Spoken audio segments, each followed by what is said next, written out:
মেক্সিকোর গভীর জঙ্গলের মাঝে দাঁড়িয়ে আছে এক প্রাচীন নগরী যেখানে পাথর কথা বলে, ছায়া সময় গণনা করে আর স্থাপত্য মিলেমিশে যায় আকাশের সাথে।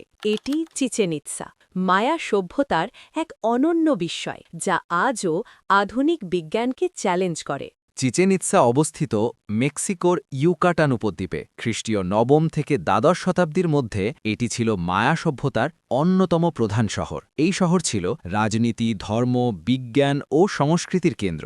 মায়া সভ্যতা শুধু পিরামিড বানায়নি, তারা জানত জ্যোতির্বিদ্যা, গণিত, ক্যালেন্ডার এবং স্থাপত্য। তারা শূন্য সংখ্যার ব্যবহার জানত যখন পৃথিবীর অনেক সভ্যতা তা জানতই না। তাদের ক্যালেন্ডার আজও বিস্ময়করভাবে নির্ভুল। চিচেন ইৎসার সবচেয়ে বিখ্যাত স্থাপনা এল কাস্তেইলো। এটি কুকুলকান দিমতার পিরামিড। বছরে 2 দিন, বসন্ত ও শরৎ বিষুবের সময় সূর্যের আলো এমনভাবে পড়ে যে সিঁড়িতে সাপের মতো ছায়া তৈরি হয়। এটি প্রমাণ করে মায়ারা সূর্য ও সময়কে কতটা নিখুঁতভাবে বুঝত। এল কাস্তিল্লো পিরামিডে রয়েছে মোট ৩৬৫টি ধাপ, যা বছরের ৩৬৫ দিনের প্রতীক। স্থাপত্যের মধ্যেই লুকিয়ে আছে ক্যালেন্ডার। এটা কাকতালীয় নয়, এটা পরিকল্পিত বিজ্ঞান। এল কাস্তিলোয়ের সামনে দাঁড়িয়ে তালি দিলে একটি অদ্ভুত শব্দ শোনা যায়, যা পাখির ডাকের মতো। মায়ারা শব্দবিজ্ঞানে এতটাই দক্ষ ছিল যে পাথর দিয়েই তৈরি করেছিল প্রাকৃতিক সাউন্ড এফেক্ট। চিচেন ইৎসাতে রয়েছে বিশ্বের সবচেয়ে বড় বলকোট।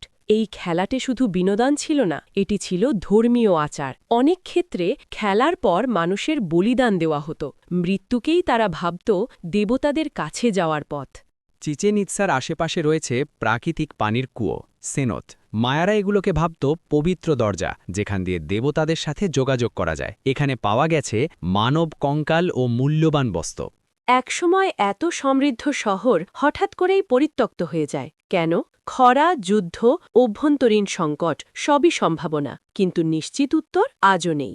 আজ Chichen Itza UNESCO world heritage site এবং পৃথিবীর নতুন 7 আশ্চর্যের একটি। প্রতি বছর লক্ষ লক্ষ মানুষ আসে এই পাথরের শহর দেখতে।